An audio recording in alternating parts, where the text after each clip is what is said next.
এবার স্বপ্ন হতে যাচ্ছে সত্যি, লিওনেল মেসিকে অবশেষে দেখা যাবে বার্সেলোনার জার্সিতে।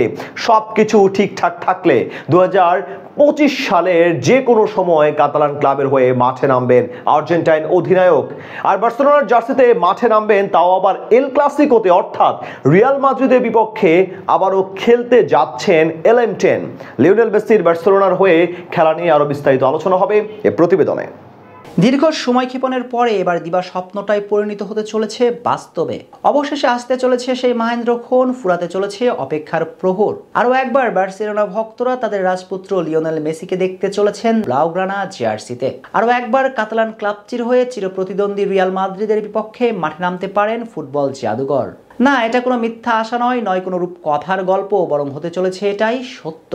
2021 সালে নানান নাটকীয়তার অধ্যায় পেরিয়ে বার্সেলোনা ছেড়ে চলে যান লিওনেল মেসি। কিন্তু মেসি অথবা বার্সেলোনা কেউ চায়নি গল্পের শেষটা এমন তিক্ততার হোক। উভয় পক্ষই চেয়েছিলেন মেসি বার্সেলোনা জার্সিতে শেষ দিন পর্যন্ত ফুটবল খেলবেন। কিন্তু শেষ পর্যন্ত স্প্যানিশ লা লিগার নিয়মের বাস্তবতায় মেসি এবং বার্সেলোনার সেই স্বপ্ন ফিকে হয়ে যায়। তবুও আশায় বুক বাঁধতে থাকে বার্সা ভক্তরা, মেসি আবারও কাতালান রাজ্যে ফিরে আসবেন।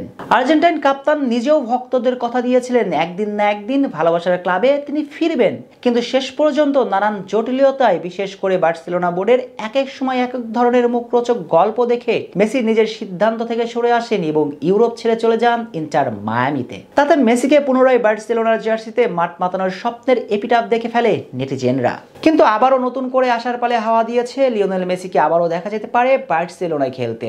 অবশ্যই এই বেলায় আপনার মনের ঈশান কোণে উঁকি দিতেই পারে একটা প্রশ্ন, তাহলে কি লিওনেল মেসি তার সিদ্ধান্ত থেকে সরে এসেছেন? কেননা কিছুদিন আগে LM10 নিজেই বলেছিলেন ইন্টার মায়ামি ছেড়ে তিনি আর ইউরোপে যাবেন না, বরং শৈশবের ক্লাব ওল্ড অ্যান্ড নিউ বয়েজে খুঁজবেন নিজের শেষের ঠিকানা। তবে কি আবারও মত পাল্টাচ্ছেন আর্জেন্টাইন কাপ্তান? না, মত পাল্টিয়ে দেবার মতো কিছু হয়নি, বরং লিওনেল মেসি তার সিদ্ধান্তে এখনো অনড়ই আছেন। তবে মেসিকে বার্সেলোনা জার্সিতে দেখার সম্ভাবনা জেগেছে মূলত আগামী বছর জাপানে অনুষ্ঠিত হতে চলা বার্সেলোনা কিংবদন্তি আর রিয়াল মাদ্রিদ কিংবদন্তিদের নিয়ে আয়োজিত হবে একটা প্রীতি ম্যাচ, যে ম্যাচকে বার্সেলোনার কিংবদন্তি অ্যান্দ্রেস ইনিয়েস্তার ফেয়ারওয়েল ম্যাচ হিসাবে ধরা হচ্ছে। আর বন্ধু, অ্যান্দ্রেস ইনিয়েস্তার ফেয়ারওয়েল ম্যাচে বার্সেলোনা কিংবদন্তি একাদশের হয়ে মাঠ মাতাতে পারেন লিওনেল মেসি। এমনটা হলে মেসিকে আবারও বার্সেলোনা জার্সিতে দেখতে পাবে ভক্তরা, অর্থাৎ বলতেই পারেন অনেকটা দুধের স্বাদ ঘোলে মেটানোর মতোই ব্যাপার আর কি। তবে এই ম্যাচে মেসি খেলবেন কিনা সেটা এখনো নিশ্চিত দিতে না পারলেও উভয় দলেই যে কিংবদন্তি ফুটবলাররা খেলছেন সেটা সুনিশ্চিত। বার্সেলোনার হয়ে অ্যান্দ্রেস ইনিয়েস্তা তো খেলছেনই, সঙ্গে কাতালান জার্সিতে আবারও এল ক্লাসিকো মাতাতে মাঠে নামবেন বুস্কেটস, জাভি হার্নান্দেজের মতন কিংবদন্তি ফুটবলাররা।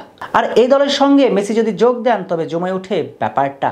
মধ্যমাঠ থেকে জাভির টিকিটাকা, ইনেস্তার শৈল্পিক পাস থেকে লিওনেল মেসির জাদুকরী ড্রিবলিং, মাদ্রিদ ডিফেন্সকে তাসের গুটির মতন ভেঙে দিয়ে ইকার ক্যাসিয়াসকে পরাস্ত করে লায়নেল মেসির নিশানাবাজি। এরপর বার্সেলোনার লোগোতে একটা চুমু, হাত জোড়া উপরে তুলে দাদির উদ্দেশ্যে সে গোল উদযাপন। সেই মুহূর্তটা তো বার্সেলোনা ভক্তদের জন্য হয়ে যাবে বেশ নস্টালজিক মুহূর্ত বটে।